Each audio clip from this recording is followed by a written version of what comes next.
안녕하십니까. 청교포럼 회장 박용수입니다. 제284차 청교포럼 연사님을 소개해 드리겠습니다. 연사님은 이정모 현재 국립과천과학관장님이시고 연세대 생화학 석사를 하셨고 서대문 자연사 박물관장, 서울시립과학관 관장님을 역임하셨습니다. 2020년 2월부터 국립과천과학관장으로 재임하고 계십니다. 그러면 앞으로 1시간여 동안 우리 주제에 따라서 훔볼트에 대해서 아주 재미있는 강연을 들으시겠습니다. 예. 안녕하세요. 국립과천과학관장 이정모입니다. 청초에 저는 참 뭔지 잘 몰랐어요. 강연에 초대를 받고도. 네, 알고 왔더니 고등학교 동문회라고 하더라고요. 벌써 280여 차례 강연을 꾸준히 해 오셨다고 들었습니다. 정말 놀랍습니다. 이런 조차 모임을 계속하기가 쉽지 않거든요. 그런데 꾸준히 하셨다는 것 자체만으로도 이제 대단한 동문회라고 생각합니다.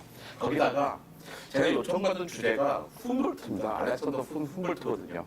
제가 상당히 많은 강연을 하지만 보통의 동문회 그러면 되게 좀 그냥 이슈가 되는 그런 주제를 요구하시는데 아주 고전적인 주제예요. 평소에 딴 데서 좀 이야기하기 힘든 이야기를 되게 요구해서 정말 저도 즐거운 마음으로 이 자리에 섰습니다. 오늘 제목을 자연의 발명이라고 했습니다. 알렉산더 폰 훔볼트의 생애와 사상을 같이 이야기하려고 하는데요. 접니다. 여러분 만화 보셨을 것 같은데 미생이라고 하는 만화 있어요. 윤태호 씨의. 네. 거기 정말로 제가 나와요. 제 얼굴을 쓰고 싶다 그래서 이제 쓰라고 그랬죠. 만화가들 제 얼굴 쓰기 좋아합니다. 별로 안 좋은 역할로 많이 나와요. 여기 마찬가지로 별로 안 좋은 사람으로 나왔습니다. 스티브 한이라고 한국계 미국이 직장 상사에서 부하 직원들 면박 주고 그런 사람들이죠. 또 맨날 그런 식으로 그래서 마음에 상처를 주냐 그랬더니 관장님은 인상이 그래요라고 하더라고요. 안 좋은 태도죠. 사람을 겉모습 갖고 평가하면 되잖아. 저는 겉모습과 달리 되게 착하고 친절하고 나이스한 타입입니다. 그래서 강의와 상관없이 뭐든지 평균천사 @korea.kr로 문의를 주시면 여러분 반드시 답을 받을 수가 있습니다. korea.kr을 쓴다는 것은 제가 이제 공무원이라는 뜻이고요. 공무원은 시민의 질문에 충실히 답할 의무가 있죠. 물론 오늘 내일 보내주셔서 왜 내일 답이 안 오냐면 안 됩니다. 일주일은 기다려 주셔야죠. 보통 인문학이라고 생각하시잖아요. 인문학의 정체가 뭘까를 같이 고민하고 싶습니다. 많이 아실 텐데요. 철학자 강신주입니다. 아주 젊은 분이에요. 한때 연세대학교에서 가장 최고의 인기 강사셨어요. 학교 수업 안 하고 철학 활동을 하시는데 이분이 이런 말씀 하셨습니다. 인문학이란 주어진 현실과 인간의 삶을 비판적으로 성찰하면서 인간의 자유와 행복을 꿈꾼다고 합니다.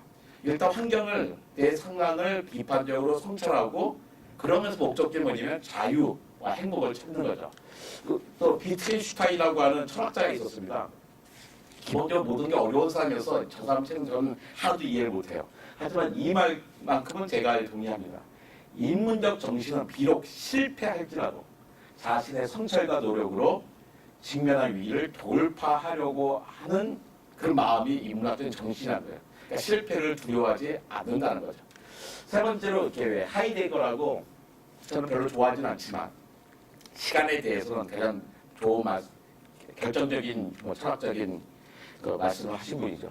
이분이 그러더라고요. 친숙함이 사라지고 낯섦이 찾아오는 바로 그 순간이 우리의 생각이 깨어나 활동하기 시작하는 점이라고 합니다. 그러니까 뭐가 필요하냐면 우리는 자유와 행복을 추구해 나가야 되는데 그러기 위해서는 실패를 두려워하지 말아야 되고 실패를 두려워하지 않는 어떤 상황은 뭐냐면 내가 낯선다고 느끼는 곳이라는 거예요. 익숙하지 않은 것이죠. 그래서 우리가 시크롭스키라고 하는 유명한 사람이 있잖아. 이것은 파이프가 아니다. 어떤 사람, 이게 파이프단가 이렇게 하면서 낯설게 하기라고 이야기 많이 하는데요. 문학에서도 도리어 페어 프렌딩이라 해가지고 이렇게 자기 자신을 낯설게 해서 하는 거였었어요. 저자와 독자가 서로 낯선 공간에서 만나는 게 문학이거든요. 그래서 우리 그러니까 낯설다고 느끼기 제일 좋은 것이 저는 이제 여행이라고 생각합니다. 낯설은 게 쉽지 않잖아요. 모두 다 친숙하기 때문입니다. 그래서 상대적으로 쉬운 것이 있어요. 낯선 곳을 찾기가 좋은 것이 있는데 그게 바로 이 낯선 곳에 가는 거죠. 낯선 곳에 가서 낯선 풍경 속에서 낯선 자신을 발견하게 되는 겁니다.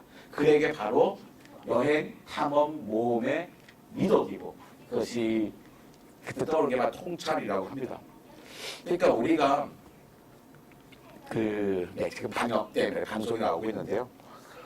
인문학적인 정신이라는 것은 자유와 행복을 추구하는 거고 그러기 위해서는 모험을 해야 되는데 모험을 할 수 있는 곳이 바로 어디냐? 탐험하고 여행하고 모험하는 것이라는 거죠. 그래서 난 여행하지 않고 관광 말고요. 여행하지 않고 탐험하지 않고 내가 어떤 인문학적인 정신을 성찰하기에는 어렵지 않을까라고 생각을 한 겁니다. 근데 그 대표적인 사람이 바로 그 훔볼트고 이 훔볼트로부터 현대에서 가장 중요한 사상인 진화론이 펼쳐지게 되었습니다. 여러분에게 권하는 훔볼트의 평전은 두 개가 있는데요.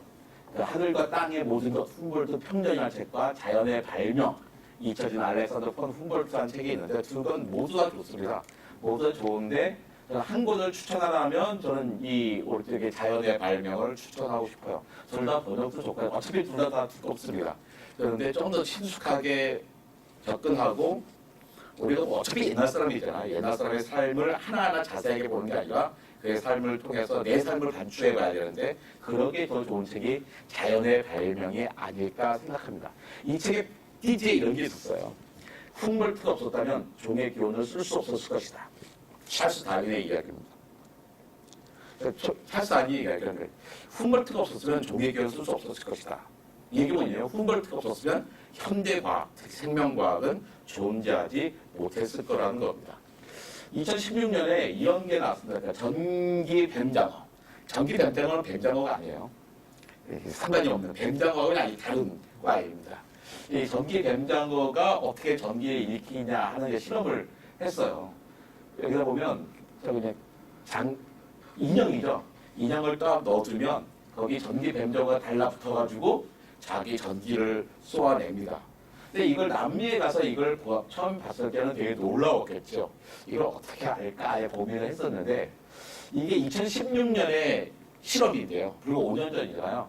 근데 이 실험의 계기는 1800년대 3월. 그러니까 216년 하고도 석 달 전의 일을 가지고선 현대에서 과학자들이 실험을 한 거예요. 그 계기는 바로 이겁니다. 1800년 3월에 훔볼트가 여행을 해요. 장면이 그려졌는데요. 뱀장어가 있고 뱀이 있잖아요. 말이 있잖아요. 이 책에 이렇게 나옵니다. 30여 마리의 말과 노새, 전기 뱀장어, 말과 노새를 전기 뱀장어가 사는 웅덩이에 밀어넣었어요. 그리고 말들을 도망가지 못하게 채찍과 몽둥이로 말들을 도망가지 못하게 때립니다. 그리고 거기 전기 뱀장어들은 격렬히 저항하면서 전기를 방출했겠죠. 그때 두 마리의 말이 기절해 죽고 나서야 이 전기 뱀장어들이 자기가 축적한 모든 전기를 방출했어요. 그 다음에 잡아낸 거죠. 요즘에 이런 실험하면 난리 납니다. 동물 학대니 뭐 해가지고. 근데 이분은 참 대단한 분인 게 나중에 자기가 직접 실험해요. 말 말고 같이 동료랑 같이 전기뱀장어 양쪽이 잡아보고 한쪽이 잡아보고 두 마리 잡아보고 막 그러죠. 그래서 충격받고 기절하시고 막 그런 분이에요. 뭐든지 자기 몸으로 직접 해야 속 편한 사람입니다. 원주민들의 독화살 독을 봤으면 자기 한번 먹어봐야 돼요. 어느 정도 독이 되는 건지. 요즘은 치면 그렇게 실험하지 않죠. 이거지만 어떤 자기 몸으로 해놓은 거였어요. 첫 번째 전기 뱀장어 실험을 보여준 이유는 뭐냐면 1800년에 이 사람이 일이 220년 지난 지금까지도 여전히 영향을 받고 그들의 한 것을 검증하고 있다는 겁니다. 전기가 1790년대 알려지기 시작해요. 갈반이라는 사람이 개구리 입고 실험하니까 죽은 개구리가 움찔합니다. 이걸 보고서 생명의 전기 이런 말을 표현을 했었거든요. 그러다가 이제 볼타라는 사람이 우리 볼트란 말이 나오게 되는데 볼트라는 사람과 이 둘이 대화를 하면서 그거예요. 개구리 뒷다리 칼대들이 움찔대던데 그러니까 동물의 신경과 근육에서 동물 전기가 나왔기 때문인 것 같아 라고 그러죠. 그랬더니 이 볼타는 전기가 조직을 흥분시킨 거지 쉽게 뿐이야. 그러니까 이 사람은 뭐냐면 생명의 조직에서 전기가 나왔다는 거고 이 사람의 말은 전기가 멈춰 있고 이 전기가 조직을 움찔하게 했다는 겁니다. 그래서 이제 배터리를 얘기하면서 배터리의 아연과 구리처럼 칼의 두 금속 사이에서 전기가 발생한 거야. 너 전기를 썼잖아.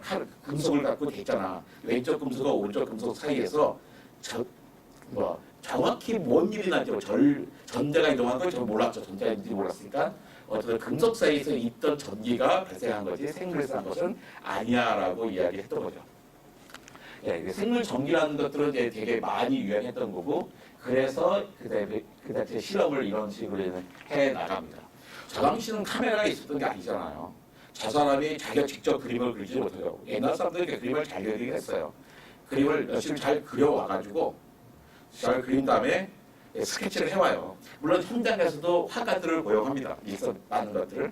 그 다음에 갔다 와서 그 화가들의 그림과 자기의 증언을 바탕으로 다시 유럽에서 진짜 화가들이 그림을 그리고 그 그림을 다시 가지고 이제 동판을 만들죠. 동판을 만들어서 이제 책을 찍을 때 하는 겁니다. 그러니까 옛날엔 저자들이 그 책을 내 그림이 들어가려면 부자만 할 수가 있어요. 부자 저자만 책에 그림을 넣을 수가 있었던 거예요. 근데 이 사람 부자였습니다. 이 사람의 그 당시에 이 전기 있잖아요. 그래서 전기 램정의 그 연구들이 지금 우리가 쓰고 있는 심전도 검사에도 쓰이고 있는 겁니다. 이 사람이 나중에 알렉산더 폰 humboldt가 여행을 마치고 나서 일단 재산 다 참진해요. 참진하고 나서 와서 아주 소박하게 살아가는데 소박하게 살아도 주로 이런 정도의 공간에 살 수 있는 거죠. 자기의 서재가 따로 있고 실험실 따로 있고 침실 따로 있고 그다음에 인자실 따로 있는 정도의 그중에 귀족의 삶을 살았고요. 여기에 보면 여러 가지 박제들도 있고 책들도 있고 그렇죠. 근데 저 당시에는 책을 한 권 갖고 있는 것 자체가 쉬운 일은 아니었습니다. 알렉산더 폰 humboldt는 1769년에 태어나서 1859년에 돌아가십니다. 그러니까 41살 거의 100살을 90살 정도를 산 거잖아요. 장수하셨어요. 근데 이때가 언제냐면 이 알렉산더 폰 humboldt는 되게 현대인 같고 남미 탐험하고 그랬잖아요. 우리나라로 치면 딱 정약용 선생님과 거의 겹칩니다. 그러니까 우리 정약용이 북학파, 그다음에 실학파였잖아. 그러니까 우리나라 실학파 사람들이 중국을 통해서 유럽의 신문물을 받아들이는데 그 당시 그러니까 우리는 그들이 만든 신문물을 받아들이고 있고 저들은 신문물을 만들 때였죠. 그러니까 알렉산더 humboldt가 아주 최근 사람이 아니다. 그러니까 우리 정약용 선생님과 겹칠 때 정도가 하고 생각하시면 될 것 같습니다. 이제 그 당시를 보면 대략 1705년에 증기기관이 처음 발명됐어요. 1750년에 pH이 발명됐고요. 그러니까 이미 전기에 대한 개념들이 있는 거죠. 1774년에는 프리스틀리안 사람을 통해서 산소라는 존재, 산소의 기체의 존재를 알고 있었고 1789년에 프랑스 혁명이 일어납니다. 이때는 유럽에서 화산이 터져가지고요. 아이슬란드에서 화산이 140개가 한꺼번에 터집니다. 그래서 2년 동안 유럽 하늘을 덮어요. 그러니까 유럽 하늘에서 유럽은 농사가 되지 않습니다. 그러니까 농업, 그 당시 산업이라는 게 농업밖에 없었잖아요. 농업이 무너지니까 어떻게 해요? 혁명이 일어나는 거죠. 루이 16세, 마리 안뚜아네트만 민중의 입장에서 나쁜 왕이 아니거든요. 근데 다 살만했던 거예요. 그게 비싼 게 뭐냐면 몇 년 전에 중동에 봄이 있었잖아요. 중동 사람들은 무라바크, 가다피, 사다티 이런 데데 수십 년의 그 독재에서 살던 사람들이에요. 근데 왜 갑자기 혁명을 일으킬까요? 이 사람들은 자기가 먹는 밀이 러시아, 우크라이나, 벨라루시에서 수입을 했어요. 근데 거기에 2년 동안 폭염이 옵니다. 근데 밀은 좀 선선해야 농사가 잘 되거든요. 2년 동안 폭염이 오니까 15%의 밀 생산이 감소가 돼요. 러시아 쪽에서. 그러니까 중동에 줄 게 없는 거예요. 그러니까 이 사람들은 독재 사회에서 어떻게든 먹고 살 수 있을까 버텼는데 먹고 살지 못하니까 혁명을 일으켰던 거죠. 1796년에 천연두 백신이 나옵니다. 그러니까 이미 전 세계는 백신이라는 게 막 있을 때였던 거예요. 그 다음에 humboldt가 아메리카 탐험을 떠나는 겁니다. 그러니까 이건 뭐냐면 유럽에서는 이미 과학과 기술이 상당히 발전하고 있는 상황이었지만 아직도 저들에게 남아메리카는 미지의 세계였다는 거죠. 모르는 세계였습니다. 이 당시는 서신공화국이 할 만큼 서로의 편지를 주고받아요. 그러니까 17세기, 18세기 유럽과 미국에서 원거리 서신을 통해서 뭔가 좀 지식과 지식의 공동체가 있었죠. 그래서 새로운 아이디어를 전파하는 방법이 바로 편지였고요. 훔볼트는 5만 통을 보내고 10만 통을 받았습니다. 그러니까 자기 살고 있는 5만 통의 편지를 보냈으면 1년에 뭐 하루에 여러 통을 한 통이 아닌 거잖아요. 우리가 뭐 하루에 전화 여러 번 하고 카톡도 여러 개 하듯이 그 사람들이 그걸 다 편지로 써야 했던 겁니다. 근데 이것들이 다 남아있어요. 남아있는 게 어떻게 남아있냐면 내가 보내기만 한 거는 사라질 수밖에 없잖아요. 근데 그 다윈 같은 사람은 편지를 2통을 씁니다. 똑같은 걸. 한 통을 보내고 한 통을 내가 보관하고 있는 거예요. 그래서 나중에 저 사람 딴 얘기해도 너 당신이 해준다 그랬잖아요. 무슨 소리 내가 보낸 거에 이게 다 있지 하는 거죠. 그래가지고 이제 그게 남아있는 거죠. 그래서 차라리 요즘은 우리가 편지 보낼 때 복사본 안 남겨두잖아요. 그런 점에서 메일이 흘러요. 메일을 보내면 보낸 게 남아있잖아요. 보낸 편지함을 남겨놓게 된 이유가 뭐냐면 메일을 보낼 때 원래 이 전통이 있었기 때문에 내가 무슨 말을 했는지 그래서 왜 리플라이 계속 쌓여가지고 나오게 되잖아요. 제목 바꾸면 앞에 끊어지게 되는 거죠. 그래가지고 서양 사람들 보면 저희 지도교수님들 그러고 평생 한 개예요. 그 한 개의 메일을 계속 거기서 답장을 하거든요. 그 한 개만 보면 옛날 것까지 쭉 나와 있는 거죠. 요즘 훨씬 더 편한 겁니다. 그러니까 훔볼트 전에의 철학이라는 건 이런 거였습니다. 형이선학, 논리학, 도덕 철학 있고 나머지가 뭉뚱그려서 자연 철학이었어요. 근데 이 사람이 이 자연 철학을 나누는 거예요. 식물학, 동물학, 지질학, 화학으로 막 이게 분리가 되던 시점이었습니다. 그러니까 옛날에 우리 통틀어서 과학이었어. 나는 과학을 잘 모르겠어. 이런 사람이 있는다면, 난 물리학이 좀 어려워라는 사람이 있잖아요. 그러니까 물리학이 좀 어렵다는 사람은 다른 분야의 과학에 되게 익숙하다는 얘기예요. 그러니까 이 당시에 이 자연 철학이 다양한 과목으로 생겼다는 건 그만큼 이렇게 활발해졌다는 거고, 생물학이란 단어 자체가 1802년에 라마르크가 용불용설 만든 라마가 처음 사용하고요. 이볼루션, 진화란 말도 1809년에 처음으로 과학 용어가 되었습니다. 훔볼트는 그 만든 것들이 대표적인 등원선 이 사람이 만들었고요. 자기적도, 적도 북극, 적도 남극 있을 가지고 자기적도가 있을 거 아니에요. 자기적도, 생명망, 그러니까 웹 오브 라이프쯤 되겠죠. 그 먹고 먹히는 그 생태계에 해당하는 먹이 사슬에 해당하는 말이 있고요. 숲의 수분 보유와 냉각 효과. 이게 뭐냐면 숲을 나무를 심어놓으면 홍수가 안 나와. 왜냐면 나무가 물을 잘 갖고 있거든. 근데 숲이 많으면 온도가 떨어져. 지금 너무나 당연하게 여기는데 이걸 누가 처음 얘기하냐면 훔볼트가 이야기한 거예요. 기후대, 온대지방, 열대지방, 한대지방을 이름을 만든 사람이 바로 이 사람입니다. 근데 우리는 훔볼트 잘 몰라요. 대부분 사람들이. 훔볼트 잘 모르는 이유가 뭐냐면 이걸 저렇게 중요한 걸 만드는데 왜 잘 모를까? 궁금하잖아요. 뭔가 특별한 게 없어요. 코페르니쿠스는 어마어마했습니다. 지구가 우주의 중심이 아니라 우주의 변방은 어디쯤이다라고 이야기하는 사람이에요.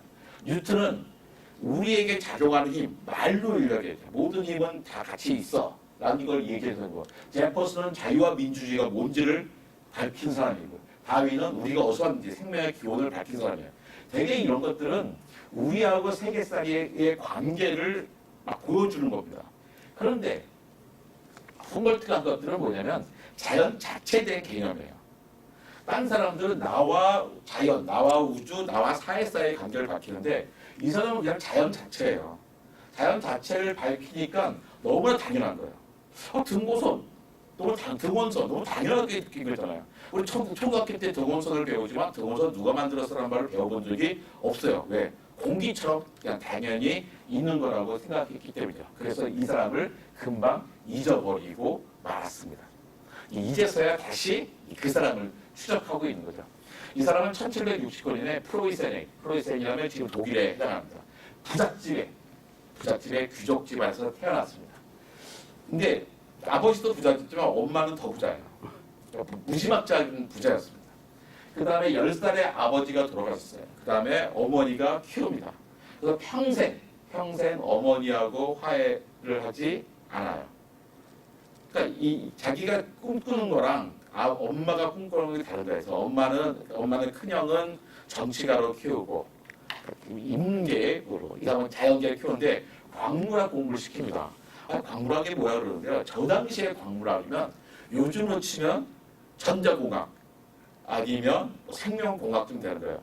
그 당시에 광물학은 최고의 첨단 학문이었습니다. 취직도 굉장히 잘 되고 광물학과를 나오면 자연스럽게 고위 관료가 될 수도 있던 시절이었죠. 근데 방학 때가 되면 엄마한테 안 가고 딴 데 가요. 그 독일의 갑자기 도시가 생각이 안 나는데 바이마르라고 조그만 도시가 있어요. 가면 10분이면 한 바퀴 다 도는 조그만 도시가 있는데 거기에 보면 괴테하고 슐러의 동상이 있습니다. 바이마르 그러면 옛날에 독일 제국시대에 거기 수도가 잠깐 있는 적이 있어요. 이 장면이 괴테하고 슐러가 친구예요. 문학가죠. 철학가잖아요. 둘이 친구가 되는데 거기에 또 한 명 빌헬름 폰 훔볼트의 형이 셋이서 단짝이에요. 그래서 맨날 정치 얘기하고 문학 얘기하고 철학 얘기합니다. 그때 방학 때가 되면 알렉산더 훔볼트가 여기에 놀러 갑니다. 놀러 가서 형들에 껴서 이야기를 듣는 거죠. 그런데 나중에 괴테가 뭐라 그러냐면 훔볼트하고 함께 보내며 깨달은 것이 나 혼자 몇 년 동안 깨달은 것보다 훨씬 더 많다고 얘기해요. 이때의 훔볼트가 누구냐면 동생 알렉산더 폰 훔볼트입니다. 정약용과 비슷한 사람이에요. 되게 실사고시를 추구하고 현실적인 문제를 갖고 이야기하는 사람입니다. 꿈도 막 그렇게 꾸고 있어요. 그러다가 어머니가 돌아가셔요. 1796년에. 그러니까 뭐 29살 좀 되니까 30살이 20몇 살이죠? 25, 27? 이때 때 그죠? 27. 네, 어머니가 돌아가십니다. 어머니가 돌아가신데 두 아들이 임종을 받지 못해요. 그럴 수 있죠. 옛날에 뭐 교통도 발달하지 않고 통신도 발달하니까 임종을 같이 못할 수 있습니다. 그런데 둘 다 장례식에 참석도 안 해요. 싫은 거예요, 엄마가. 네, 엄마가 싫은 거예요. 그러고선 거액을 상속받아요. 엄마는 싫지만 엄마의 재산은 다 받아요. 그래가지고 형 빌헬름 폰 훔볼트는 아예 독일을 떠나서 파리로 이주를 합니다. 그래서 거기에 정치가로 성공을 하죠. 독일의 지금 수도가 베를린이잖아요.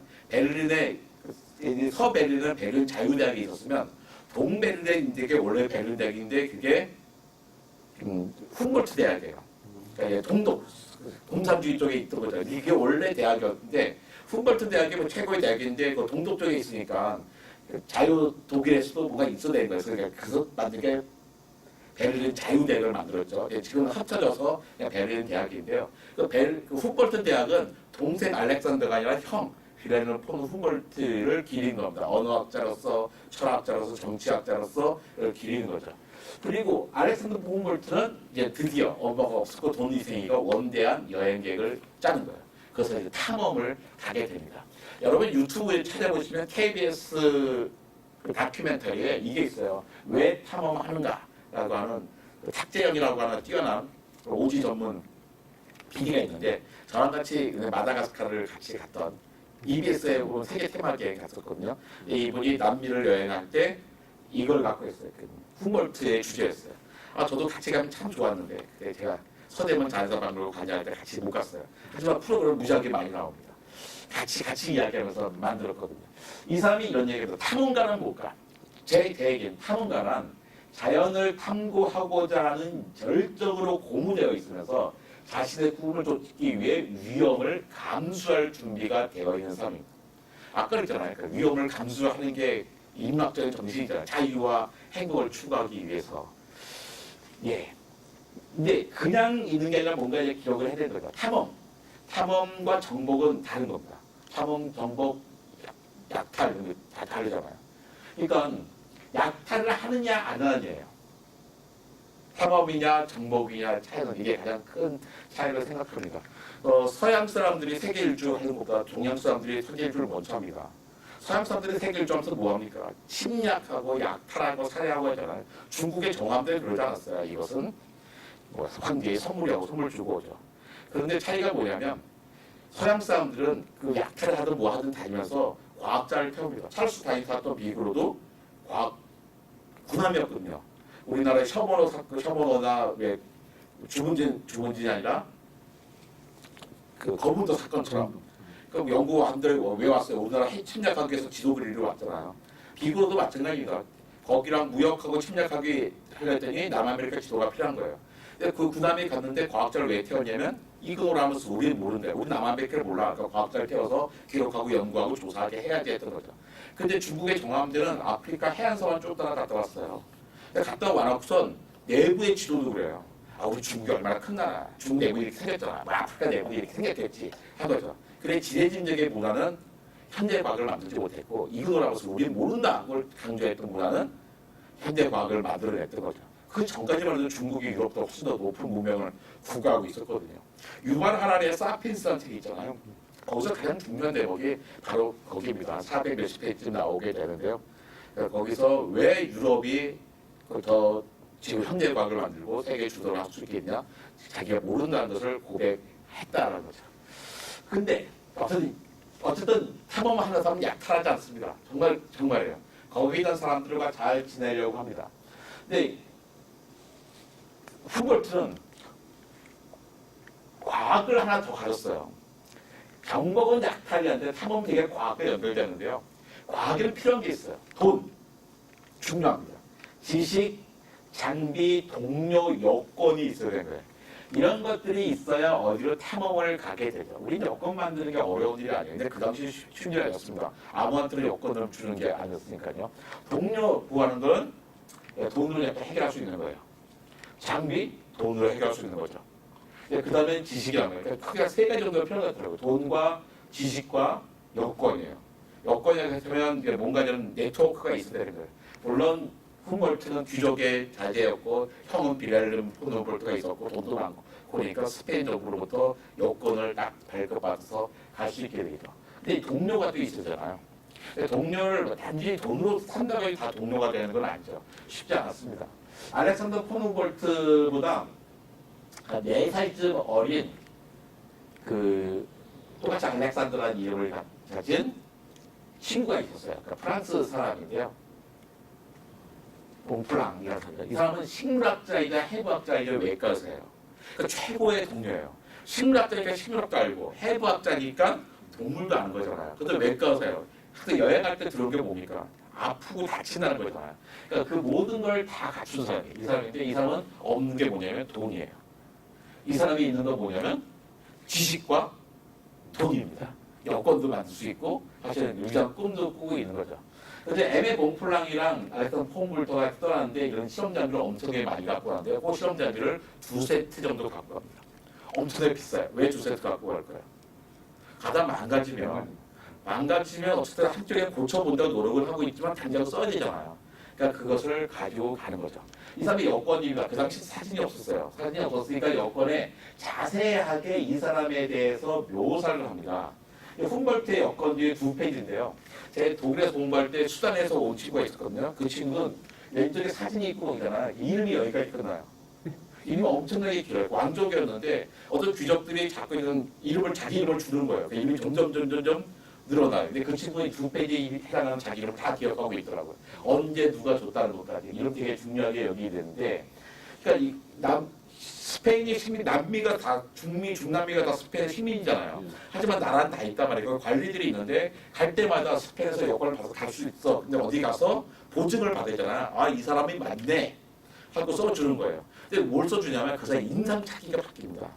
바뀐 인상 찾기도 잘 적어줘야 되는 거예요. 회색 눈, 큰 입, 큰 꼴, 잘생긴 턱, 막 이런 식으로 묘사가 돼 있어요, 이 사람에게. 나중에 이걸 딱 큰 입, 살찐 코, 그러나 잘생긴 턱 이런 식으로 훔볼트가 살짝 장난도 쳐요. 모든 걸 이렇게 막 써주는데 이게 누구 건지 알 게 뭐가 있겠어요? 근데 스페인 정부는 왜 이 사람에게 여권을 줬을까요? 이겁니다. 이 사람이 남미를 개발하고 멕시코를 개발하고 싶어요. 그러면 거기에 대한 지식이 필요하잖아요. 거기에 대한 지식적인 정보가 있어야 돼요. 근데 아무 다녀보지를 못했어. 근데 다니려면 군대를 보내려면 돈이 얼마나 많이 들어요. 근데 이 사람은 자기 돈으로 가겠대요. 자기 돈으로 가고 자기가 보고까지 하겠대요.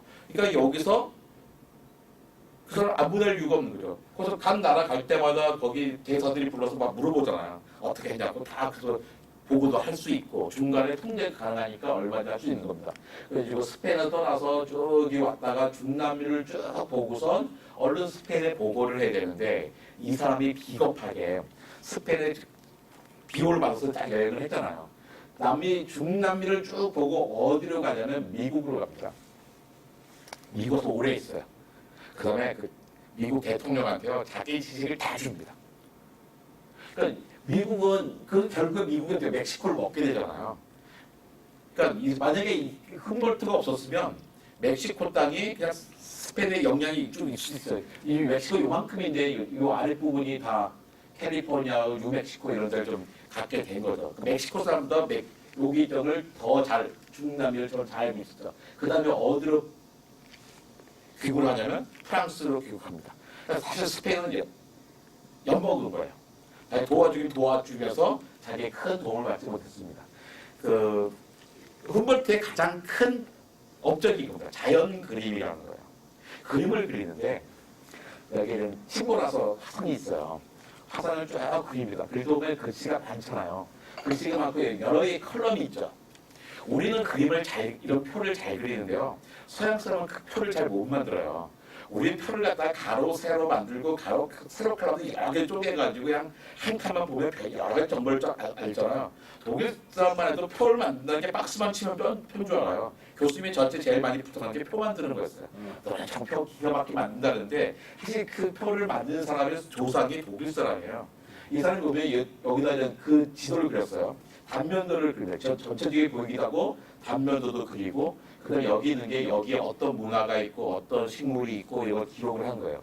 이쪽에 보면 여기 고도, 높이 있잖아요. 높이에 따라서 어떤 문화가 있고 어떤 작물이 있고 어떤 동물이 있고 온도가 어떻게 됐고를 측정합니다. 제가 보니까 그다음에 옛날에 등산화가 있는 것도 아니라 막 기어 올라가요. 산 꼭대기에 기어 올라가다 100m 좀 올라가면 거기서 다시 짐을 풀어요. 짐을 풀어서 기압을 잽니다. 기압재에서 이게 높이가 얼마인지 측정하고 그래서 낚시가 기록한 다음에 다시 짐을 챙겨야죠. 왜 들고 가면 다치니까. 그리고 자기 짐꾼을 얻고 막 그러는데 짐꾼들이 가다 보면 왜 다 동네가 바뀌면 돌려보내고 하잖아요. 어떤 짐꾼은 끝까지 데리고 다녀요. 이 사람이 기계를 다룰 줄을 알게 됐는데 또 가르치기 너무 힘든 거예요. 그러면서 처음으로 과학적인 기록을 하게 됩니다. 그러면서 높이에 따라서 살고 있는 생명체들이 다르다는 걸 알게 되고 온도도 다르다는 알게 되는 거죠. 그러면서 이게 단지 그 산뿐만 아니라 전 세계에 있는 다양한 산에서 높이에 따라서 그 식물들이 있고 그 다음에 그 전 지구적으로 어떻게 분포가 되는지를 알게 되는 거죠. 지금 생각하면 너무나 당연한 거지만 그 당시는 생각하지 못했다는 거예요. 모든 게 연결됐던 게 뭐냐면 높이가 아주 다른 산이야. 하지만 다른 대륙의 산이지만 그 높이에 올라가면 온도도 비슷하고 살고 있는 나무의 모습이나 동물의 모습도 비슷하고 크기도 같다. 그 다음에 사람들도 다르지만 먹는 작물들도 비슷비슷하다. 그래가지고 높이하고 강수량하고 온도하고 기압하고 등등 다 연결되어 있는 거다. 하나만 알면 나머지들도 같이 연결해서 생각할 수 있다라는 걸 합니다. 안데스 산맥에 보이는데 위치에 따라서 아래에는 이런 야자수 같은 게 있다가 위에는 눈이 있지만 그 중에 노출된 땅이 있고 점점 나무가 작아지고 뭐 이런 얘기를 보이죠. 설명돼요. 왜 작아졌을까? 위에가 있고 바람이 되게 많이 부네. 등등등의 설명을 하게 됩니다. 심지어 히말라야에 대해서는 같은 식으로 자기가 가보지 않았던 것을 해석을 하면서 지도를 그리고 하죠. 그래서 무수히 많은 책을 쓰는데 코스모스라는 책을 씁니다. 코스모스를 하면 칼세거만 생각하잖아요. 코스모스의 칼세건이 쓴 코스모스 제목이 여기서 와요. 그러니까 칼세건의 코스모스는 정말 이 광활한 우주죠. 하지만 저 당시에는 그 남미 같은 세상에 코스모스인 거예요. 유럽 사람들의 세계는 지중해 연안이었거든요. 지중해 연안을 따라서 바다를 건너가서 전혀 다른 그 사람들과 자연을 보고서 코스모스라고 하게 된 겁니다. 그러면서 이런 얘기예요. 아레스리스, 백셀비어크네 그 모든 것은 서로 상호작용한다는 뜻이거든요. 어떻게 상호작용해서 모든 것이 서로 연결되어 있다고 이야기합니다. 그런데 이 다음에 다른 사람들과 달리 유럽 사람들과 달리 되게 더 좋은 세상을 많이 꿈꿉니다. 유럽 사람들이 그 당시도 막 탐험한 사람들이 있었거든요. 가면 어떻게 하냐면 힘들잖아요, 멀리. 그러니까 이 사람의 지게 사람들이 우리 저기 가면 중국 가면 높은 산 올라갈 때 지게 메고 올라가잖아. 그런 식으로 해요, 사람들이. 근데 이 사람은 아마 남미에 간 사람 중에 가장 부자일 거예요. 하지만 그렇게 하지 않았습니다. 그러니까 남에게 자기를 의지하잖아요. 사람을 고용하도 더 기계면 이 사람 똑같이 장비를 다 들고 가요. 이게 과학자들이 탐사할 때 방법이 있거든요. 저희가 이제 예를 들어서 마다가스카를 간단 말이에요. 마다가스카르에서 그 당시 10년쯤 전이었는데 마다가스카르 사람들이 한 달 수입이 70달러밖에 안 돼요. 60달러, 70달러의 수입이. 근데 그 사람에게 열에게 90달러 준다 그러면 엄청 다 몰려듭니다. 하지만 그 사람들에게 우리가 더 지금 다 들어가지 않거든요. 똑같이 N분의 1만큼은 드는 거예요. 내가 그걸 다 못 들어서 사람을 고용을 해서 하지만 N분의 1을 한 거죠. 나는 돈 냈으니까 나는 맨손으로 가겠다. 그런 건 이제 과학자는 없는 거예요. 언제부터 시작하냐면 2, 3때부터요. 그건 이 전통입니다. 그러면서 언어를 계속 배워요. 그날 거기에 언어. 사람들 스페인어도 알고 있지만 집에 다 스페인어 쓰지만 그 당시에 그렇지 않았잖아요. 인디오들이 다 다른 언어를 쓰고 있는데 그거를 다니면서 배워나갑니다. 그 사람들과 같이 지내려고 하는 거죠. 찰스 다윈도 비슷했어요. 그러면서 이게 아즈텍 달력인데요. 마야 문명의 달력. 이 달력에 대해서 되게 복잡한 달력이에요. 이 복잡한 달력을 아주 잘 설명한 책이 있습니다. 달력과 권력이라고요. 제가 쓴 책입니다. 제가 대학원 다닐 때 유학 갔을 때 쓴 책인데 우연히 쓰게 됐어요. 책 좋은 책이 재밌습니다. 근데 이러면서 이 달력 같은 걸 보고선 이 사람들이 비록 우리 스페인 사람들이 유럽 사람의 지배를 받고 있지만 어마어마한 문명을 갖고 있었네요. 문명의 자산이 있는 것을 압니다. 그래서 그 사람들을 존경해요. 존경하면서 이 사람들과 어떻게 하면 같이 살까를 이야기하죠. 그러니까 아즈텍 달력은 세상에서 가장 복잡한 달력입니다. 60진법도 쓰고 2개의 진법을 같이 써야 되는 거예요. 세 가지 달력을 갖고 있는데 20진법도 쓰고 막 13진법도 쓰고 막 그러거든요. 그래서 이야기 자체가 어려워요. 근데 이렇게 복잡한 달력을 가졌다는 것은 이 사람들이 머리도 있고 문명을 갖고 있는 게 아니냐. 그래서 훔볼트가 그들의 문화에 대해서 감동을 받아가지고선 제 생각과 우리가 알고 있는 세계는 유럽밖에 없었는데 유럽 말 바깥에도 문명이라는 게 있는 거야. 그러면서 일단 멕시코 이전 문명, 지금 유럽 사람들이 와서 건설한 멕시코 이전의 문명이었던 아즈텍 문명이 유럽 문명 같지 못지않다. 그래서 그들에 대한 존경심을 표합니다. 저도 여기 가봤는데요. 이게 페루거든요. 페루의 쿠스코라는 데 가고 제가 꼭 가는 거죠. 이게 되게 돌들이 있는데요. 정말 바늘 하나 들어가지 않게 아주 정교했어요. 근데 이 근처에는 이런 돌 없습니다. 어디선가 갖고 왔어야 되는 거예요. 고생 무지하게 해서 갖고 왔어요. 바늘조차 들어가지 않게 잘 만들어놨는데 근데 이 사람들은 바퀴가 없어요. 왜 없지? 그 문명이 없었던 거야? 그게 아니거든요. 이 사람들은 장난감에는 바퀴가 있습니다. 장난감에는 마차처럼 장난감 마차가 있어요. 하지만 마차를 쓰지 않았어요.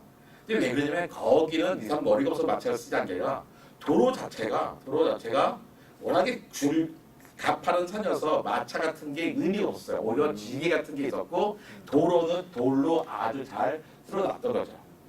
그래서 훔볼트가 유스페인 왕국지에 이렇게 씁니다. 인디언들의 소외는 지혜의 근원을 파괴했기 때문에 누가 파괴했겠습니까? 유럽 사람들이 파괴했죠. 만일 프랑스나 독일에 글을 읽을 수 있는 사람들이 모두 사라진다면 거대한 문화와 지식을 누가 이어갈 것인가? 평등하게 교육기회가 주어질 때 과학과 예술이 차등없이 제공될 때 사회적 행복은 증가한다. 지금 우리는 남미에서 금도 뺏어가고 은도 뺏어가고 우리 다 수출하고 있는데 이래가지고는 우리가 지속 가능성이 없다. 이 사람들이 잘 살게 해줘야 돼. 그래야 우리도 잘 살 수 있어라는 이야기를 해요. 물론 씨알도 먹히지 않았습니다. 그러면서 이렇게 이야기해요. 백인의 번영은 인디언의 번영과 직접적으로 연결되어 있다. 문명의 진보에서 나온 모든 이득이 불행에 처한 인디언들에게 나눠지지 않는 한 지속 가능한 발전은 없다라는 거죠. 그러니까 그 당시에 스페인이나 유럽 사람들이 이런 생각을 갖고 있었으면요, 거기가 금방 자원이 이렇게 고갈되고 전혀 다른 세계로 살지 않았을 수도 있어요. 거기서 재생산상이 막 없어진 거잖아요. 남미 한 달쯤 여행해 보면서 그 사람들이 갖고 있는 유럽 사람에 대한 시각들이 봤죠. 물론 그 사람들이 다 이렇게 있는데 아즈텍 문명의 그 옛날에 왕족들이 있잖아요. 그게 뭐죠? 아즈텍 말고 또 뭐가 있죠? 마야의 어쨌든 그 태양신을 섬기는 근데 그 아까 섬 같은 데 있어요. 거기서 그 사람들이 보기엔 유럽 사람이나 자기네의 지배자들은 똑같은 사람이에요. 어차피 자기 지배자였던 거고. 그러니까 거기에 살던 왕족들은 태양신을 믿었거든요. 이 사람들은 그 파차마마인가 해가지고 땅신을 믿습니다. 땅의 엄마들 해서. 그러니까 다른, 그러니까 이 사람들이 왜 이런 거예요. 거기 설명해 그 생락자라는 얘기를 그러더라고요. 어떻게 유럽 사람들 단 몇십 명이 그 많은 군대를 이겼겠냐. 거기 총들세 보면 나오잖아요. 불과 200 몇 명이 다 이겨버린 얘기가. 그래서 총 갖고 있고 균이 있어도 이겼다는데, 아니 총이 떨어지고 몇만 명이 되는데 총 몇백 명이 있어도 몇 명 어떻게 이기냐. 민중의 입장에서 똑같았다. 저 스페인 사람이든지 자기를 지배자든지 똑같았기 때문에 저 스페인 사람은 아직 자기한테 어떻게 대할지 모르겠는데 지금의 지배자는 우리 자기 압제자예요. 근데 이 사람을 싸운다니까 자기는 방관했다는 거죠. 방관을 했을 뿐인 거지 그 유럽 사람이 총 200개 갖고 이길 수 있는 건 아니다. 라고 거기는 그런 식으로 설명을 하더라고요. 잉카 문명, 잉카족 있잖아요. 예. 훔볼트는 잉카를 독학했고 잉카인들의 이야기를 경청했습니다. 아주 드문 사람이었죠. 훔볼트가 갖고 왔던 표본들이 그 베를린 자연사박물관에 여전히 전시가 되어 있어요. 근데 이거 할 때도 여러 세트를 만들어요. 여러 세트를 만들어가지고 각기 다른 배에 실어 보냅니다. 이걸 다 갖고 다닐 수 없잖아요. 배가 사고가 날 수 있으니까 동시에 그러니까 최소한 일주일 이상의 차이로 떠나는 다른 배에 두 세트를 실어서 보내는 거예요. 위험 분산. 네, 철수사님도 그랬거든요. 네. 그러니까 돈 있는 사람의 특징이에요. 돈 없으면 상상도 못하는 일이 없습니다. 그래서 그러니까 폰 훔볼트의 그 것들이 그대로 남아 있다는 거고요. 그 사람이 미국에 가서 그 사람이 자유주의 사상에 빠져 있거든요. 바로 직전에 뭐가 있었어요. 프랑스 혁명이 일어났었잖아요. 그러니까 프랑스 혁명의 세례를 받은 사람이에요. 근데 프랑스 혁명의 정신이 정작 프랑스에서는 그 나폴레옹 때문에 사라지는데 미국에서 독립전쟁하고 그러면서 보인단 말이에요. 자유와 행복을 추구하는 거예요. 그럴 때 그또 스페인으로 가지 않고 토마스 제퍼슨한테 가가지고 다 얘기해요. 자기가 갖고 있는 것을. 이걸 가지고 제퍼슨이 버지니아주 보고서라는 걸 쓰죠. 네. 그러니까 버지니아주 보고서를 가지고서 나중에 책을 쓰는데 그러니까 되게 친하게 지내요. 책을 지내고 자기 정보는 또 다 이 사람에게 제퍼슨에게 주는 겁니다. 그러니까 지리, 사람, 역사, 동물, 식물, 기후, 상업 이런 것들이 그동안 다 쪼개져 있었어요. 기후만 쓰면서 어떤 사람만 쓰고 그러는데 이것들이 사실은 다 연결되어 있다. 거기에 산업들은 뭐에 따라져 있는? 기후 때문이죠. 지리와 기후가 결국에는 사람과 상업과 산업과 거기에 역사들을 정한다는 거죠. 기후에 따라서 동물과 식물도 사는 게 마찬가지예요. 지금 보면 너무나 당연한 거지만 그때는 그러지 않았습니다. 이렇게 거대한 동물들의 뼈를 보고서 생각하는 거예요. 지금 없는 뼈거든요. 이렇게 다 멸종돼 버렸네. 이런 거예요. 이만큼 큰 동물의 뼈들을 보고선 뭐 이런 거였거든요. 나무들보가 아니라 육지들보였어요. 어마어마하게 커다란. 사람들 살 때까지 살고 있었지만 나중에는 뭐 다 사라지고 말았던 검칙, 호랑이 이런 것들이었었죠. 예거든요. 동물들 그 어떤 것도 멸종하는 경우가 나와서는 안 된다. 그것이 바로 자연의 질서다고 토마스 제퍼슨이 얘기해요. 근데 뭐 멸종해버렸잖아요. 이 사람들은 뭐냐면 아니 토마스 제퍼슨이나 훔볼트나 다 신앙심이 좋은 사람이에요. 모든 걸 하나님이 다 만들었어. 처음부터 있었던 거야. 근데 이렇게 멋졌던 커다랗고 그 훌륭한 동물들이 왜 사라졌지? 우리가 죄를 너무 많이 졌나? 동물들이 이렇게 생각했던 거죠. 근데 이 찰스 다윈과 연결되거든요. 사실 찰스 다윈이 없으면 훔볼트도 의미가 없을지도 몰라요. 훔볼트의 그 업적이 찰스 다윈을 통해서 현대 과학까지 이어지거든요. 찰스 다윈은 1820년대에 케임브리지에서 대학생을 하고 있을 때, 신학을 하면서 처음에 에드버러에서 의학을 하다가 의학 못하겠다 그리고 마칠 수 없으니까 신학을 해요. 신학을 하면서도 이제 그때 지질학과 식물학 교수하고 친하게 지냅니다. 돈이 많았어요. 그러니까 지질학 교수, 식물학 교수에서 같이 여행 가요. 그러니까 지질 여행 가고 막 이랬던 사람이죠. 그리고서 이제 헨슬로우라고 하는 식물학자에게 아주 사랑을 받는데, 그래서 저는 그 비그로의 선장이 헨슬로 교수에게 편지를 보냅니다. 우리 같이 여행 가자.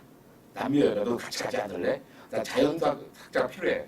왜냐면 그 배에도 자연학자가 있어요. 의사 좀 자연학자가 있는데 그 피츠로의 선장은 귀족이거든요. 근데 그 자연학자의 의사는 평민이에요. 아, 내가 귀족인데 평민하고 매일 같이 밥을 먹고 이러긴 싫은데, 난 귀족은 평민과 밥 먹기 싫은 거예요. 그래서 이제 헨슬로 교수에게, 아, 너 당신은 귀족 출신이잖아. 당신 타가지고 우리 같이 밥 먹었으면 좋겠는데, 당신은 여행하고 탐험하고 나는 같이 자기랑 밥을 먹고 싶어. 헨슬로가 결혼하지 말자 그랬어요.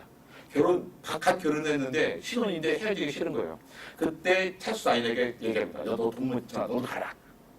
해가지고 이제 아버지는 너 택도 없다. 그걸 왜 가냐 그러는데 그 자기의 외삼촌이 요즘으로 치면 삼성가의 후계자 좀 되는 겁니다. 거기 웨지우드라고 하는 그 본차이나 네. 거기에 그 독이 만드는 회사거든요. 영국의 가장 큰 회사의 딸이 자기 엄마였거든요. 외삼촌에 가서 부탁을 하니까 외삼촌이 아버지한테 그러죠. 아이, 내 형 그 좀 해주셔. 막 이런 거예요. 이제 그걸 가지고 여행을 하는데 탐험할 때 자기 식비를 다 내야 돼요. 그러니까 배는 태워지만 자기 비용은 자기가 내고 가는 겁니다. 그때 훔볼트의 여행기를 가지고 가요. 이 사람은 훔볼트를 읽지 않았으면 굳이 거기에 여행을 갈 일이 없었던 사람이에요. 그러니까 훔볼트의 영향력과 업적은 대단했지만요. 그 다음 세대 사람들은 훔볼트의 사상을 이어받지는 않습니다. 그의 태도, 그의 그러니까 자연을 대하는 태도, 자연을 기억하는 방법들을 이어받는 거지. 그 훔볼트는 자연이란 완전한 설계와 신선한 질서를 반영하는 평화로운 영역이다.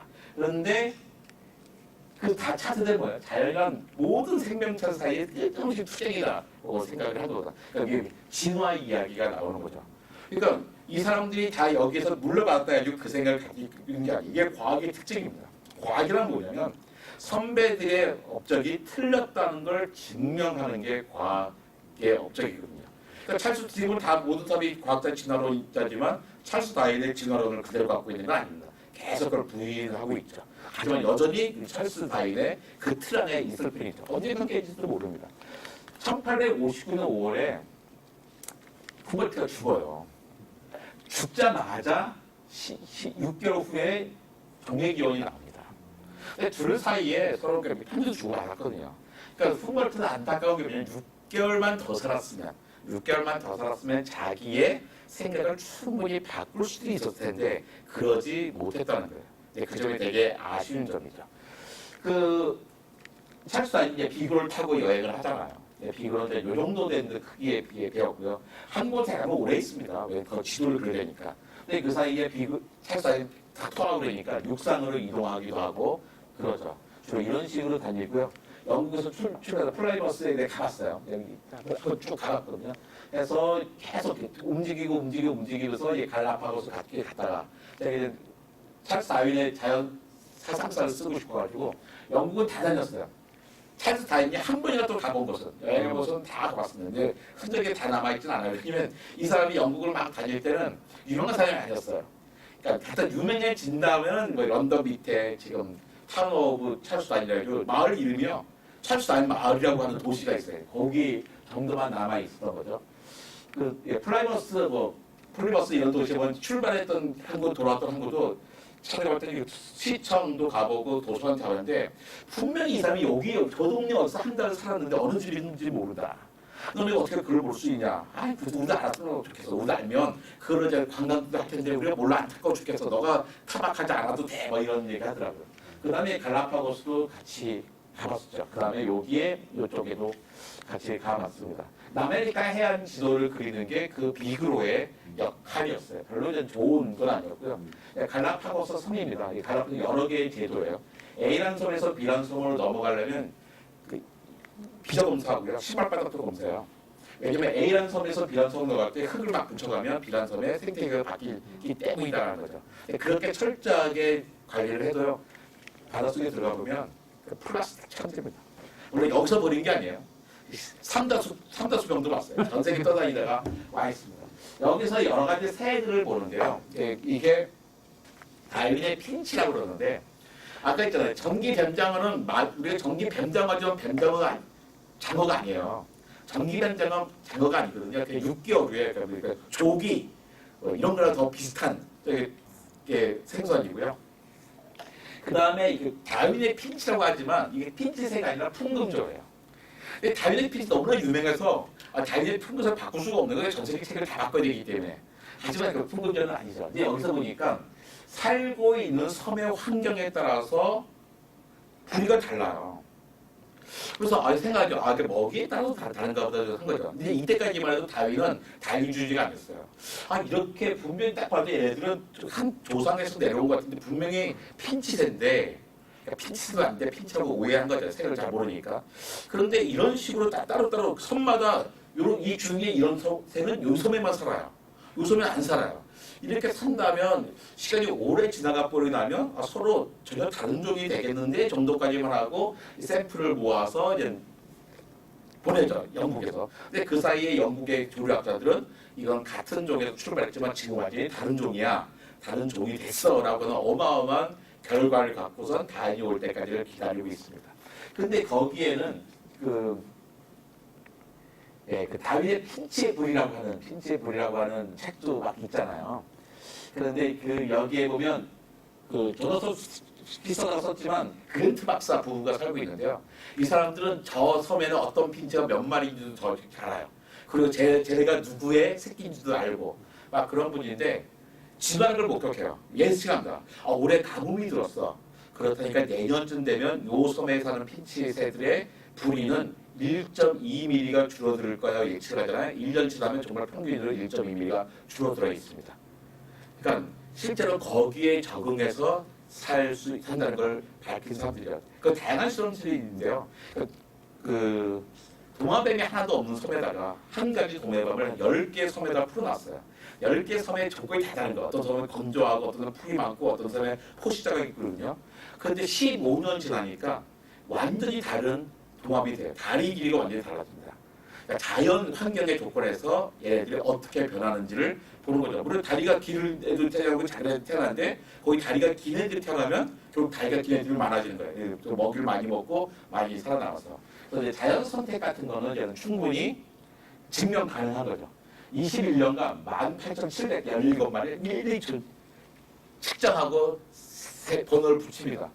그러니까 이게 누구의 전통이냐면 훔볼트의 전통이에요. 이게 남아있는 거죠. 월리스라는 사람이 있었어요. 찰스 다윈은 금수저거든요.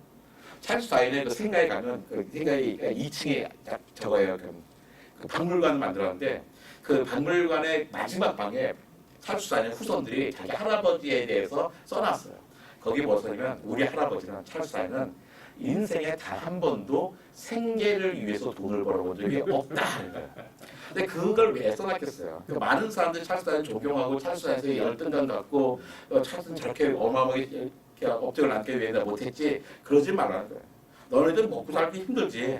찰스 우리 할아버지는 먹고 사는데 단 한 번도 고민이 없었어. 그러니까 수십 년간 뭐 이런 연구를 할 수 있던 거지. 너무나 가슴에 상처를 받지 마세요라고 써놓은 거죠. 근데 월리스라는 사람은 반대예요. 흑수였습니다. 다니면서 뭐 표본을 만들어가지고 가서 팔아요. 표본을 팔면 또 그 표본 갖고 돈을 만들어서 또 여행하고 이랬던 사람이죠. 근데 이 월리스가 아마존 타협하면서 이런 생각을 자연은 자연적으로 발전하는 것 같은데 처음 창조적이 아닌 것 같아 정도로 생각해요. 그래서 말레이 탐험하면서 진짜 자연의 진화의 추진력은 자연 선택이다. 그러니까 이게 뭐냐면 이 자연 환경에 따라서 똑같이 갖다놔도 마른 환경이면 마른 환경에 좋은 생명. 나무가 많은 환경이면 나무가 많은 환경에 잘 살기 좋은 사람이 살 수 있다. 자연이 선택한 거다. 라는 생각을 합니다. 1858년에 다윈에게 편지를 보내요. 다윈은 이미 알고 있었어요. 자연 선택에 의한 진화론이라는 것을. 그런데 그렇게 딱 오니까 당황하죠. 난 평생 동안 이거 알고 있었거든. 그 다음에 초고도 썼는데 친구들에게만 보여주게 했어요. 근데 아내가 아주 시상식을 기뻐요. 근데 굳이 이걸 세상에 발표해서 세상을 확 뒤집어놔야 될까? 이 사람은 메인스트림이었거든요. 자기 처가가, 외가가 우리가 지금 삼성가잖아요. 근데 자기는 아버지도 의사, 할아버지도 의사 막 이러거든요. 제일 잘 나가는 사람이 저 점잖은 왜 이래? 이렇게만 그냥 겉으로 발표만 안 하고 있었을 뿐이에요. 근데 딱 보니까 자기가 하늘이 무너진 줄 알았대요. 내가 평생 내가 연구한 걸 일단 편지에 써버려서 나하고 끝난 거다. 그러니까 친구들이 얘기합니다. 내가 너를 알고 있잖아. 이미 너네 생각을 이제 알고 있거든. 그러니까 너가 공동 논문이라고 생각하고 발표해라. 발표를 못 가요. 다른 사람 대신 발표를 해줍니다. 딴 데 같으면 서로 난리가 났을 거야. 서로 이상했구나. 내가 편지를 보냈더니 그 사이 이걸 네가 내 아이디어를 훔쳤어. 그런데 이 사람 그러지 않아요. 그러지 않고 영광이라고 생각합니다. 찰스, 내 아이 자기 설사에서 당연히 생각했겠지. 근데 내 이름을 써줬단 말이야. 내 생에 이런 영광이라고 해요. 근데 월리스도 사실 모든 점에서 일치하지 않습니다. 딴 건 다 진화했다는데 사람만은 예외돼요. 그러니까 우리 사람은 우리 저기 인간은 하나님이 따로 만든 거야. 라는 해가지고 어중간한 타협을 봅니다. 월리스는. 그 점에 있어서 과학자 정신을 못해요. 과학자를 보면 한 가지 원칙으로 모든 걸 하거든요. 이런 거예요. 외계인이 있을까 없을까 애들한테 물어보면 애들 뭐냐면 있을 거라고 얘기해요. 너 외계인 왜 있을 것 같아? 아니 우주가 이렇게 넓잖아요. 우주가 넓은데 우리만 살 수 있어요? 라는 거죠. 그 친구한테 물어봅니다. 그럼 우리 외계인 만날 수 있을까 없을까? 못 만나죠. 왜 못 만나니? 우주가 너무 크니까요. 그게 맞는 거죠. 그러니까 우주가 크니까 우리 외계인 만날 외계인 있을 거예요. 근데 외계인 만날 수 있잖아요. UFO 있잖아요. 만날 수 있죠. 아니 그 멀리 사는데도 어떻게 만나? 그건 안 되는 거잖아요. 한 개지 같은 기준으로 딴 데서 설명할 수 있어야 되거든요. 그 점에 있어서 되게 아쉬운 거죠. 월리스는. 그러니까 과학적인 정확한 태도를 갖고 있지는 못한 것 같아요. 그래서 사실 월리스가 뭐 비슷하게 여행했다는 거고요. 그러다 보면 이들의 연구 이후에 과학자들의 탐험은 계속됩니다. 신화에서 헨리 월터 베이츠라는 사람은 생명은 생명을 모방한다는 걸 밝혀냈고요. 프랑스와 듀뷰아는 자바에 가서 자바 원인을 발견하면서 인간도 진화했다는 증거를 찾아내고 찰스 드리코 윌컷은 저기 캐나다의 로키 산맥에 아주 거친 곳에 왜 거기에로 휴가를 간지 모르니까 거기서 옛날 화석 5억 4천만 년 이전의 화석들을 찾아냅니다. 그래서 캄브리아기 대폭발이라는 걸 알아내고요. 로프 체퍼 앤드루스는 저거예요. 영화 중에 채찍 막 휘두른 거 있었잖아요. 탐험가인데 인디아나 존스. 인디아나 존스의 그 주인공이 원형이거든요. 이 사람 우리나라도 왔어요. 그래서 우리나라에 회색 귀신고래로 기록하고 이런 사람인데 이 사람이 사실 거기는 이제 고고학자가 아니라 자연사가거든요. 이 사람이 몽골에 가가지고 오비락토르 알 이런 것도 발견하고 이제 공룡을 좀 소개도 하고 그렇습니다. 윌터 엘버레즈는 그 사람은 왜 공룡이 멸종했을까? 이제 물리학자가 시작자인데 소행성이 꽉 부딪혀가지고 했다. 이 사람도 전 세계를 다니면서 그 지층을 찾아내는 거죠. 그 다음에 존 오스트롬은 이제 깃털 공룡을 발견해내고 닐 슈비는 발 달린 물고기 키탈릭이라 가지고 어류가 양서류가 되는 과정을 저기 캐나다 북쪽에 찾아야 그 추운 데서 그 지층을 찾고 몇 년을 찾아냅니다. 사람들 아무도 안 갈 데서 찾아내요. 그리고 루이스 리키는 아프리카에서 구석기 인류를 찾아내죠. 뭐냐면 다 다른 사람들이 말도 안 된다는 거 하고서 그걸 왜 하는데 모르는데 정말 낯선 곳에 가서 위험을 감수하면서 그걸 찾아내요. 이런 사람들의 모험 때문에 우리의 과학이 만들어질 수 있었던 거죠. 우리가 인문학이라는 것은 이 현실을 지키자고선 현실의 문제를 타개하면서 우리가 좀 행복과 자유를 추구하는 거잖아요. 행복과 자유를 추구하기 위해서 모험을 해야 되고 모험을 한다는 것은 낯선 곳에 가서 자기를 본다는 거예요. 편하지 않은 곳입니다. 자연의 발명, 제가 약간 후멀티 얘기한 거고 비그로 항해기, 찰스 다윈 비그로 항해기. 찰스 다윈의 종횡기호는 죽어라 재미가 없어요. 항해기도 죽어라 재미없는데 찰스 다윈의 비그로 항해기 자기 여행기예요. 되게 재밌어요. 원래 글을 잘 쓰는 분입니다. 그 다음에 월리스 있잖아요. 아까 찰스 다윈에게 편지를 보냈던 그 월리스의 말레이 세 권의 공통점이 뭐냐면 무지하게 두껍다는 거예요. 근데 다 재밌습니다. 근데 우리의 시각으로 보면 안 돼요. 찰스 다윈도 비교로 한 얘기하면서 남아메리카 사람들이나 아프리카 사람들 보고서 뭐냐면 원시라고 해요. 쟤네는 도저히 우리 머리를 쫓아지 못할 거야. 근데 그 당시에 보면 이 사람은 아주 진보적인 사람이었지만 그 사람이 갖는 한계가 있었어요. 월리스 같은 경우는 오랑우탄 잡느라고 우리 오랑우탄 보호하려고 했잖아요. 총서 잡아요. 그리고 몇 마리 잡았어. 우리 해보, 그다음에 껍데기 벗겨 이런 얘기를 막 대놓고 해요. 지금 우리의 시각으로 정말 나쁜 놈이에요. 그런데 200년 전, 300년 전 사람을 보고선 우리의 시각으로 이야기하면 안 된다는 거죠. 예를 들어서 우리는 뭐 요즘에 젠더 이슈들을 많이 있잖아요. 근데 우리가 지금 하면 안 되는 말도 있어요. 정말 큰일 난 일이에요.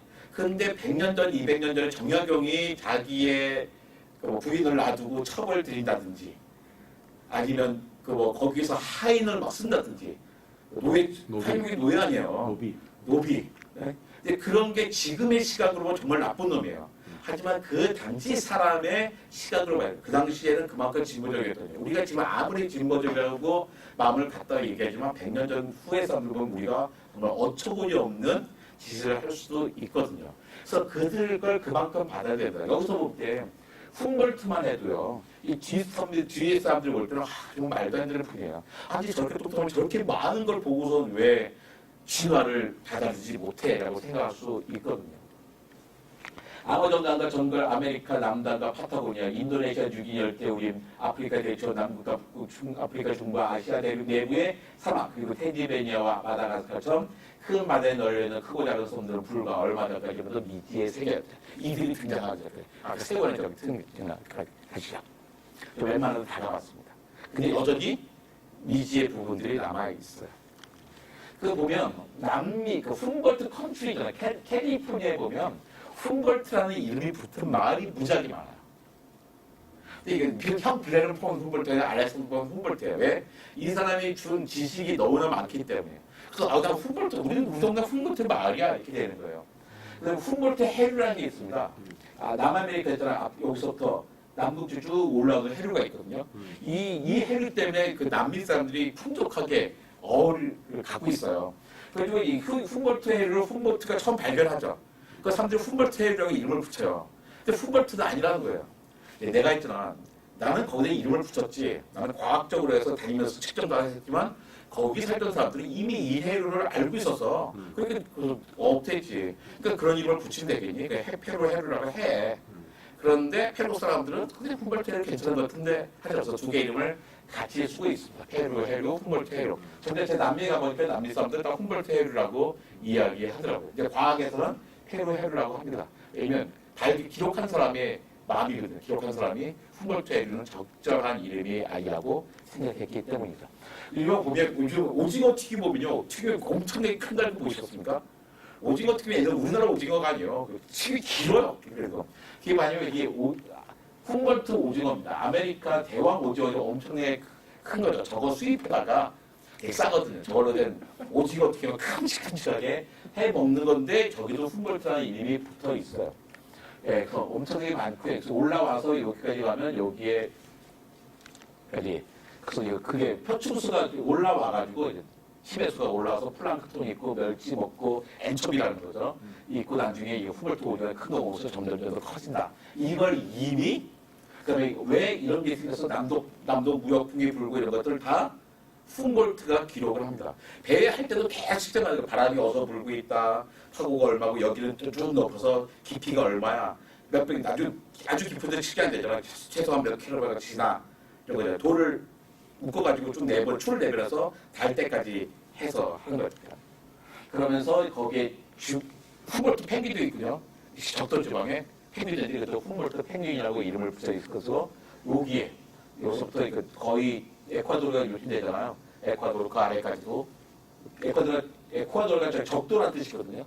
거기까지도 훔볼트 해류가 있고 심지어 달에도 여기 분지들 있죠. 바다들 얕은 것은 바다를 그러는데 거기도 이제 훔볼트의 바다라는 부분이 있습니다. 그래서 요게 보여주면서 요게 훔볼트의 바다. 그러니까 나중에 과학자들 붙이거든요. 이게 다 천문학자들일 거 아니에요. 천문학자들 훔볼트에서 천문학 별로 관심이 없는 사람인데도 불구하고 우리도 훔볼트 하나 있어야지. 훔볼트 없으면 안 돼. 되는 거예요. 그만큼 중요한 거죠. 이게 2020년입니다. 뉴욕타임즈예요.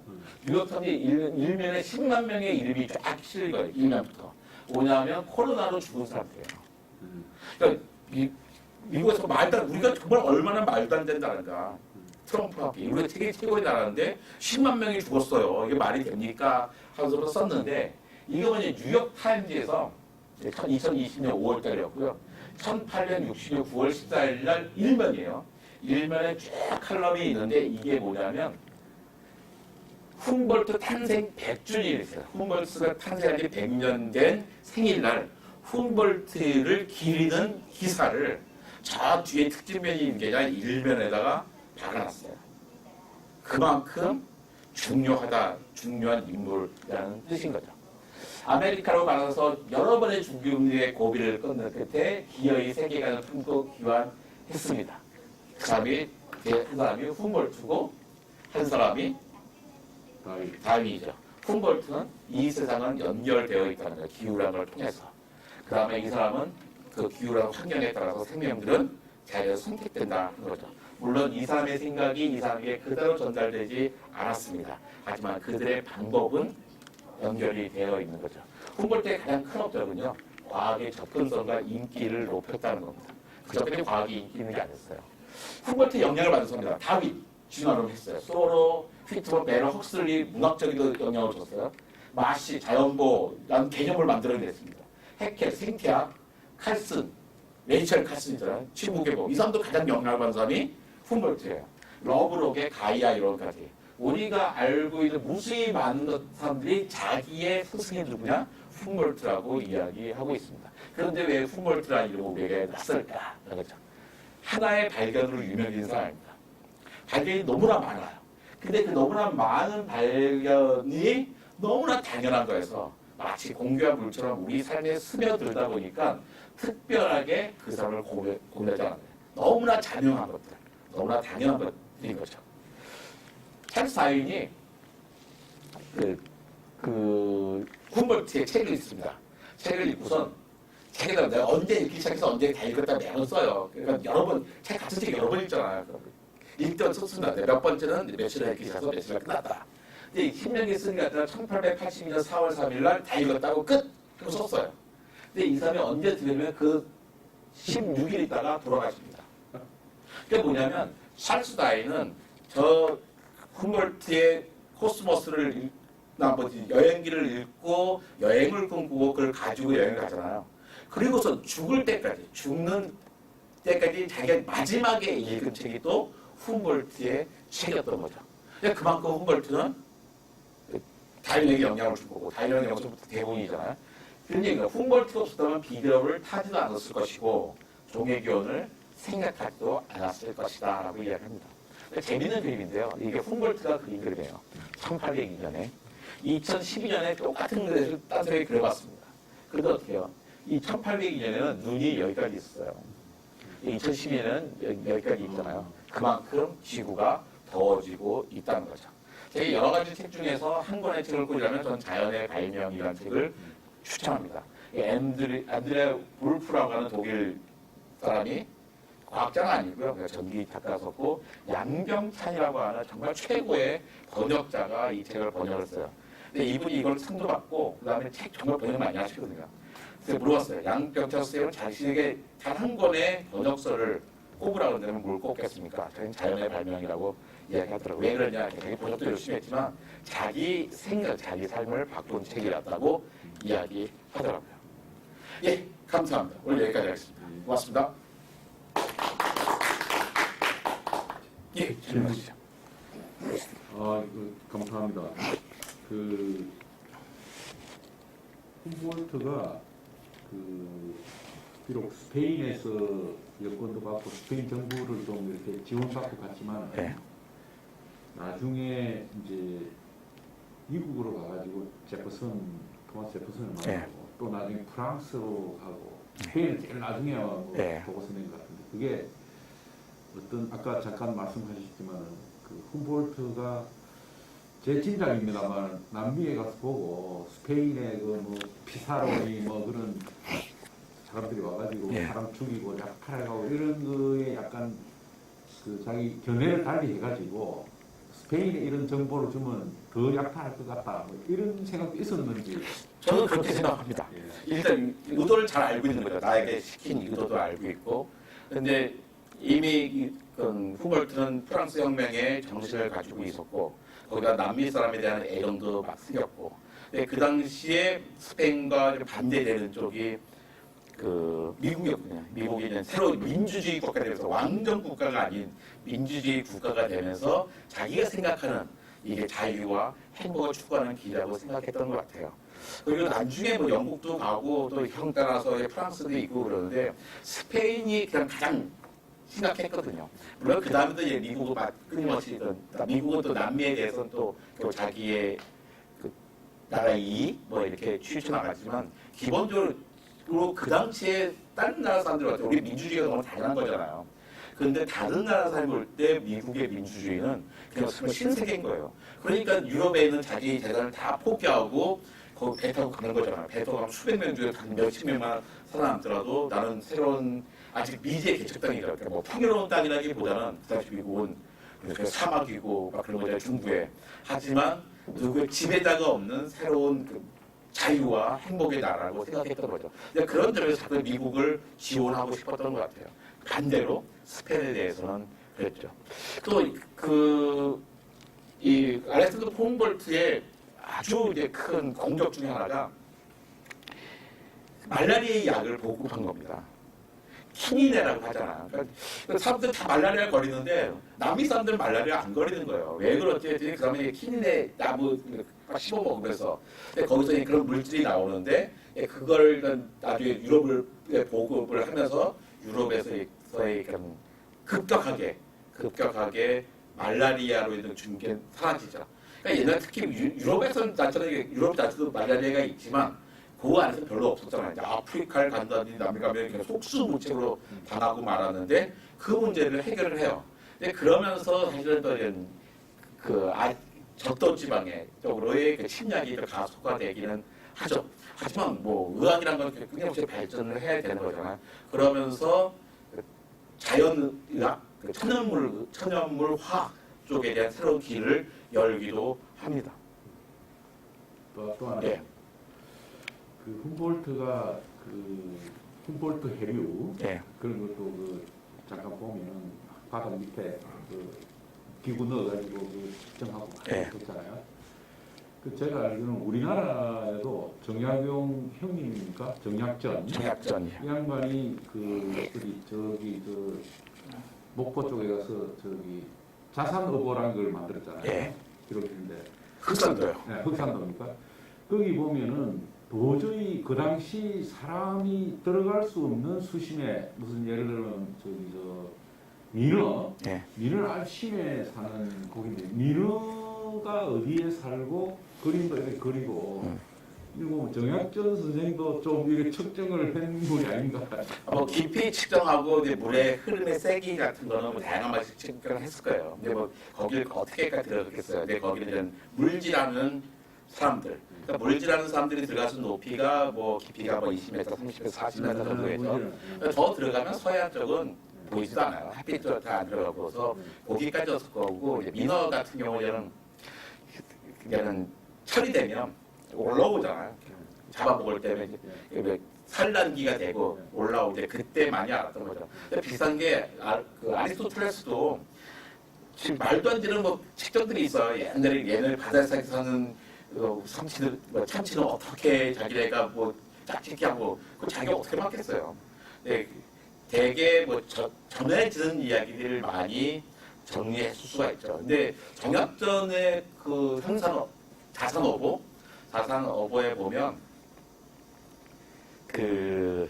정약전이 자산인데 현산어보라는 책도 있거든요. 이게 뭐냐면 흑산도니까 흑산이 거물현, 현을 갖다가 자랑을 이룰 수 있지만 현을 이룰 수 있다 해가지고 어떤 사람은 그건 자산어보가 아니라 현산어보라고 주장하는 사람들인데 그걸 현대적으로 다시 쓴 분도 있어요. 근데 되게 거의 우리나라의 최초의 훌륭한 어류 도감인 거죠. 그러니까 실학자들이 준편이면 기록하는 겁니다. 그러니까 정약전 선생도 유배돼 있잖아요. 낯선 곳에 가 있는 거예요. 낯선 곳에서 가만히 내가 언제 왕이 다시 날 언제 불러주는 막연하게 기다리는 게 아니라 그 지역을 탐험하는 거랑 마찬가지예요. 최근에 영화도 있었잖아요. 영화는 못 보고 똑같은 동명의 소설을 봤는데 거기서 마찬가지로 그런 이야기를 하죠. 그래서 저는 정약용, 정약전이라는 훔볼트의 동시대 사람으로서 같은 태도를 가졌다.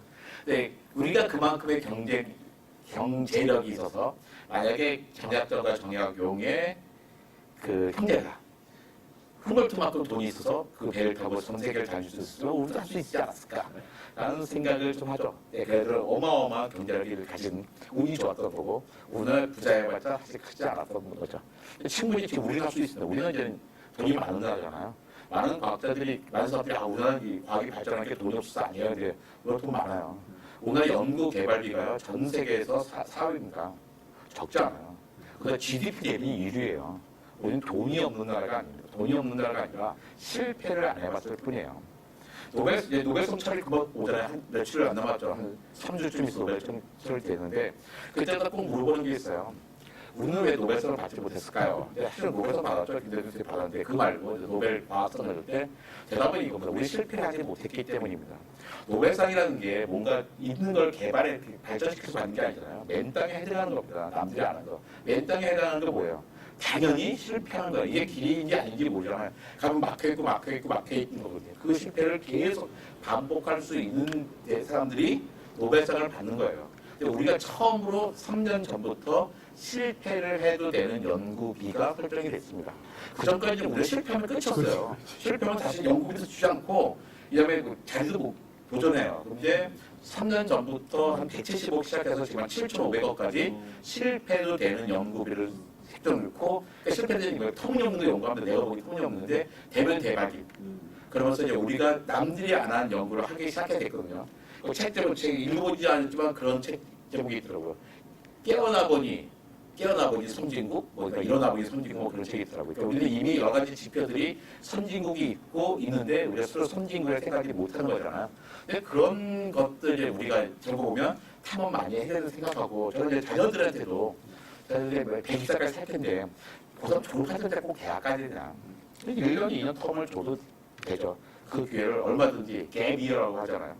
그걸 줘도 되지 않을까. 실패할 수 있는 기회를 많이 줘도 될 거라 생각이 들고 우리가 이런 훔볼트라는 얘기를 했을 때 훔볼트만 평생 실패한 겁니다. 엄마한테 돈 받아가지고 한다부터 계속 여행이 한 번도 쉬운 여행이 있었겠어요. 하지만 그가 세상을 바꿨잖아요.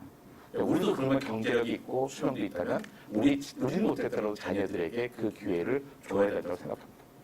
네, 마지막으로 예. 국립과천과학관에 대해서 관장님께서 좀 비전이랄까 잘 모르는 사람들이 많으니까 예.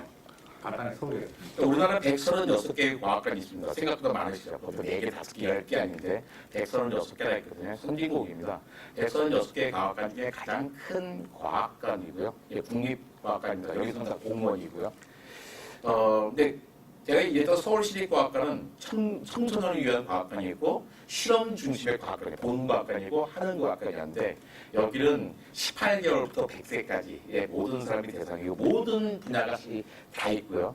그래서 교육도 다양한 차원에 있습니다. 단순히 보고 있는 거, 해설 듣는 거에서 수업을 듣는 거, 실험을 하는 것까지 모든 것들을 다 갖춘 과학관이라고 생각하시면 됩니다. 저는 이제 우리가 도서관이 많아졌잖아요. 일주일에 걸어갈 수 있는 곳에 도서관이 있어요. 내 과학관도 그래야 되는 생각합니다.